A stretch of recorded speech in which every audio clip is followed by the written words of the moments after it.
प्रथम विश्व युद्ध, जिसकी शुरुआत 28 जुलाई 1914 को हुई थी और यह 11 नवंबर 1918 को जाकर समाप्त हुआ था। इसे द ग्रेट वार और ग्लोबल वार्मिंग के नाम से भी जाना जाता है। यह उस वक्त का दुनिया के इतिहास में सबसे भयानक युद्ध था और किसी को अंदेशा भी नहीं था इसके बाद कोई ऐसा युद्ध दोबारा भी हो सकता है, इसलिए इसे द ग्रेट वार के नाम से भी जाना जाता है। इस युद्ध में दो ग्रुप बन गए थे, एक था एलाइड पावर और दूसरा था सेंट्रल पावर। एलाइड पावर में फ्रांस, रूस, ब्रिटेन और अमेरिका इस युद्ध के हिस्सा थे।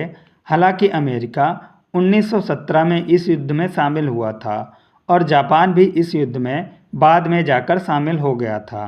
और सेंट्रल पावर में जर्मनी, ऑस्ट्रिया, जिसके साथ हंगरी भी था जो अब तुर्की में स्थित है, और बुल्गारिया। यह सब कंट्रीज वैसे तो इस युद्ध में दुनिया के कुल 37 देशों ने भाग लिया था और यह बहुत ही भयानक युद्ध था। इस युद्ध में लगभग 1 करोड़ 70 लाख से भी अधिक लोग मारे गए थे और 2 करोड़ से भी अधिक लोग घायल हुए थे। यह दुनिया का बहुत ही खतरनाक युद्ध था। अब आप सबके मन में एक सवाल होगा, इस युद्ध की शुरुआत आखिर होती क्यों है? तो आपको बता दें, इसके कई कारण हैं। वैसे बताया जाता है 1914 में जो युद्ध शुरू हुआ था उसका जो सबसे प्रमुख कारण था वो था कि ऑस्ट्रिया के एक प्रिंस थे जो कि भविष्य में वहाँ के राजा बनने वाले थे, जिनका नाम था आर्कड्यूस फ्रांस फर्नांडिस, जो कि बोस्निया में अपनी पत्नी के साथ घूमने गए थे, जो कि साइबेरिया का एक इलाका था। यह समय था जून 1914 का, जब इनकी गाड़ी पर बिलो प्रिंसिपल नामक आदमी ने हमला कर दिया और इनकी हत्या कर दी। इनकी हत्या में एक ब्लैक हैंड नामक संस्था का भी हाथ था। और बस इसी के बाद 28 जुलाई 1914 को ऑस्ट्रिया ने साइबेरिया पर हमला कर दिया। अब उसके बाद साइबेरिया ने रूस से मदद मांगी। रूस ने फिर ऑस्ट्रिया पर साइबेरिया के समर्थन में हमला कर दिया। अब इसको देखते हुए जापान ने क्या किया, रूस पर हमला कर दिया। इसके समर्थन में, ऑस्ट्रिया के समर्थन में पूरी दुनिया एक दूसरे के समर्थन में एक दूसरे पर हमला करने लगे। और जो ऑटोमन अम्पायर है इसने भी रूस के खिलाफ जंग का ऐलान कर दिया और साइबेरिया पर हमला करना शुरू कर दिया। जो ऑटोमन है दोस्तों, आज की डेट में वह तुर्की बन चुका है। यह इलाका जो तुर्की प्रेजेंट टाइम में, यह पहले ऑटोमन अम्पायर हुआ करता था। इसी ने ऑस्ट्रिया के समर्थन में रूस के खिलाफ जंग छेड़ दी। बस युद्ध की शुरुआत हो चुकी थी। धीरे धीरे फ्रांस भी जर्मनी के खिलाफ भी युद्ध का ऐलान कर दिया। उधर ग्रेट ब्रिटेन ने भी जर्मनी के खिलाफ युद्ध का ऐलान किया। मतलब अभी यह दोनों एलाइड पावर और सेंट्रल पावर एक दूसरे के अगेंस्ट युद्ध करना शुरू कर दिए थे।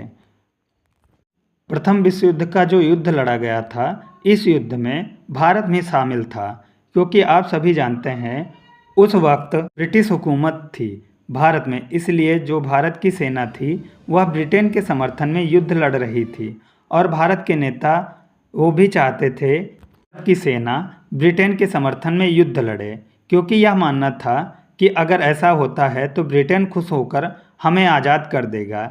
लेकिन ऐसा हुआ नहीं था। यह बात तो आप सभी जानते हैं। जो सारी कंट्रीज आपस में लड़ रहे थे, इनकी बहुत पुरानी दुश्मनी थी।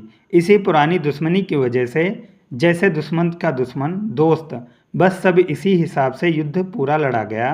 दोस्तों, यह युद्ध लगभग 4 वर्षों तक चला था। इसमें 37 देशों ने भाग लिया था और 6.5 करोड़ सैनिक इसमें शामिल थे, जिसमें से 1.5 करोड़ से अधिक सैनिक मारे जा चुके थे। वैसे प्रथम विश्व युद्ध में अमेरिका पहले शामिल नहीं हुआ था।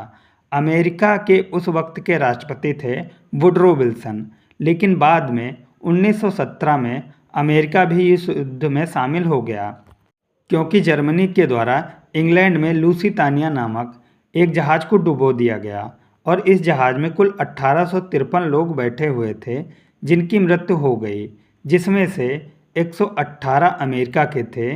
बाद में इसी के बाद अमेरिका अपनी सेना के साथ युद्ध में शामिल हो गया। प्रथम विश्व युद्ध का परिणाम क्या हुआ? इस युद्ध में कई देश बिखर गए, जैसे जर्मनी, ऑस्ट्रिया, हंगरी, यह सब कंट्री बिखर गए थे। इनकी बहुत बुरी तरीके से हार हुई थी। प्रथम विश्व युद्ध के बाद जर्मनी में पुरुषों की संख्या इतनी कम हो गई थी कि हर 3 औरतों में से एक को ही पति मिल पाता था। प्रथम विश्व युद्ध 11 नवंबर 1918 को ख़त्म हुआ। कुल मिलाकर प्रथम विश्व युद्ध में जो सेंट्रल पावर थी उसकी बुरी तरीके से हार हो गई थी। सेंट्रल पावर में सबसे प्रमुख जो देश था वह जर्मनी था। इसके बाद सबसे ज़्यादा नुकसान भी जर्मनी का ही हुआ। प्रथम विश्व युद्ध में एक ब्रिटिश सैनिक ने एक घायल जर्मन सैनिक की भी जान बचाई थी। उस घायल जर्मन सैनिक का नाम था एडोल्फ हिटलर, जो कि बाद में जर्मनी का शासक बना और दूसरे विश्व युद्ध का जन्मदाता भी। अगले वीडियो में मैं आपको बताऊंगा उसकी कहानी। उसके बाद द्वितीय विश्व युद्ध कैसे शुरू हुआ, क्या हुआ, यह सभी मैं आपको ज़रूर बताऊंगा। प्रथम विश्व युद्ध के बाद ही अमेरिका की सुपर पावर बनने की सफ़र की शुरुआत हुई थी। प्रथम विश्व युद्ध में जापान भी अमेरिका के साथ और जर्मनी के खिलाफ था, लेकिन द्वितीय विश्व युद्ध में यह सब कुछ बदल गया था। तो यह कहानी थी प्रथम विश्व युद्ध की। वीडियो अच्छी लगी हो तो लाइक करें और जो लोग चैनल पर नए हैं वो सब्सक्राइब करके बेल आइकन ज़रूर दबाएं। मिलते हैं नेक्स्ट वीडियो में, तब तक के लिए जय हिंद, जय भारत।